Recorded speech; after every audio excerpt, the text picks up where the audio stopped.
ഇന്ത്യയിലെ ഓരോ സംസ്ഥാനങ്ങളുടെ ഓരോ കോണിലും ആയിരക്കണക്കിന് ക്ഷേത്രങ്ങൾ നമുക്ക് കാണാൻ സാധിക്കും.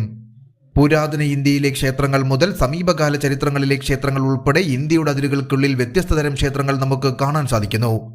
എന്നിരുന്നാലും ദേവീദേവന്മാർക്ക് പ്രതിഷ്ഠയില്ലാത്ത ചില ക്ഷേത്രങ്ങളും നമ്മുടെ രാജ്യത്തുണ്ട്. അത്തരത്തിലുള്ള ഒരു ക്ഷേത്രമാണ് ബാംഗ്ലൂരിലെ ധർമ്മരായ സ്വാമി ക്ഷേത്രം. എല്ലാ വർഷവും ആയിരക്കണക്കിന് ഭക്തർ സന്ദർശിക്കുന്ന അസാധാരണമായ ക്ഷേത്രത്തെക്കുറിച്ചും അതിന്റെ മതപരമായ പ്രാധാന്യത്തെക്കുറിച്ചും നമുക്കൊന്നറിയാൻ ശ്രമിക്കാം. ബാംഗ്ലൂർ നഗരത്തിന്റെ ഹൃദയഭാഗത്ത് സ്ഥിതി ചെയ്യുന്ന ധർമ്മരായ സ്വാമി ക്ഷേത്രം നഗരത്തിൽ ഏറ്റവും അധികം ആളുകൾ സന്ദർശിക്കുന്ന ക്ഷേത്രങ്ങളിലൊന്നാണ്.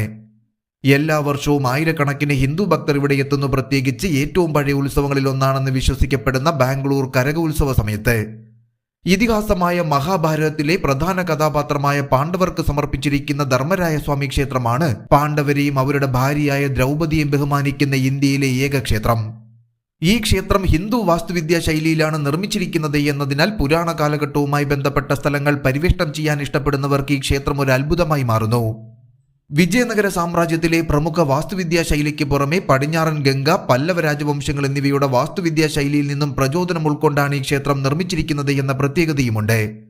ബാംഗ്ലൂരിന്റെ സ്ഥാപകനായ കെമ്പഗൌഡ 16-ാം നൂറ്റാണ്ടിൽ നഗരം പണിയാൻ ആരംഭിക്കുന്നതിന് മുൻപ് തിഗാലകൾ സ്ഥാപിച്ചതാണ് ധർമ്മരായ സ്വാമി ക്ഷേത്രമെന്ന് വിശ്വസിക്കപ്പെടുന്നു.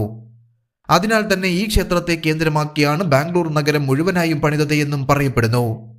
അന്നു മുതൽ ധർമ്മരായ സ്വാമി ക്ഷേത്രം സംസ്ഥാനത്തെ ഒരു പ്രമുഖ മതകേന്ദ്രമായി തുടർന്നു പോരുന്നു.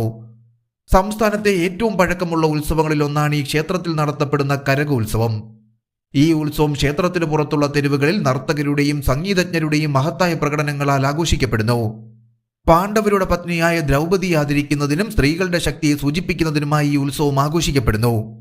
മഹാഭാരതത്തിൽ നിന്ന് ഉത്ഭവിച്ച ഈ ഉത്സവം സ്ത്രീയുടെയും സ്ത്രീത്വത്തിന്റെയും പ്രതീകമായ ദ്രൗപദിയുടെ ആവിർഭാവത്തെ സൂചിപ്പിക്കുന്നു. ദ്രാവിഡ വാസ്തുവിദ്യയിൽ നിർമ്മിച്ചിരിക്കുന്ന ഈ ക്ഷേത്രത്തിൽ ഒരു ഗോപുരവും അലങ്കരിച്ച സ്മാരക പ്രവേശന ഗോപുരവുമുണ്ട്. ധർമ്മരായർ, ശ്രീകൃഷ്ണൻ, അർജുനൻ, ദ്രൗപദി, നകുലൻ, സഹദേവൻ, ഭീമൻ എന്നിവരാണ് ഇവിടെ ആരാധിക്കപ്പെടുന്ന ദേവതകൾ.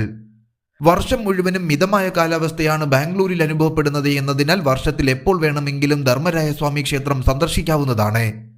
എന്നിരുന്നാലും നിങ്ങൾ ഹിന്ദു ഭക്തരുടെ തിരക്ക് ആസ്വദിക്കാൻ ആഗ്രഹിക്കുന്നുവെങ്കിൽ മാർച്ച്, ഏപ്രിൽ മാസങ്ങളിൽ കരക ഉത്സവം ആരംഭിക്കുമ്പോൾ ഈ ക്ഷേത്രം സന്ദർശിക്കുന്നത് നല്ലതാണ്. അതോടൊപ്പം ചരിത്ര സ്നേഹികൾക്കും ഇത് വർഷം മുഴുവനും ഒരു ലക്ഷ്യസ്ഥാനമായി തുടർന്നു പോരുന്നു. എല്ലാ പ്രധാന നഗരങ്ങളിൽ നിന്നും പട്ടണങ്ങളിൽ നിന്നും ബാംഗ്ലൂർ റെയിൽവേ സ്റ്റേഷനിലേക്ക് നേരിട്ട് ട്രെയിനുകളും ബാംഗ്ലൂർ വിമാനത്താവളത്തിലേക്ക് വിമാനങ്ങളും ലഭ്യമാണ്. കൂടാതെ ബാംഗ്ലൂരിലെ ധർമ്മരായ സ്വാമി ക്ഷേത്രത്തിന് റോഡ് മാർഗം മറ്റു നഗരങ്ങളിലേക്കും പട്ടണങ്ങളിലേക്കും നല്ല ബന്ധമുള്ളതിനാൽ വളരെ എളുപ്പത്തിൽ ഈ ക്ഷേത്രത്തിൽ നമുക്ക് എത്തിച്ചേരാനാകും.